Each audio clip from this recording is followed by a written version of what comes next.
Hey guys! Today I'll be showing you how to make a dragon puppet base. First step, outline your dragon.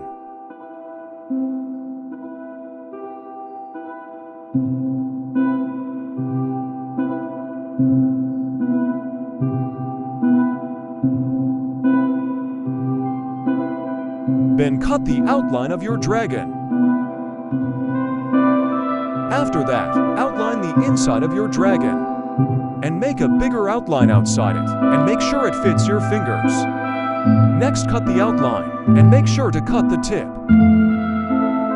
Fold the triangles in, stick the triangles onto your dragon base. And finally add paper in the middle to stick the two pieces together. And you're done. Hope this helps.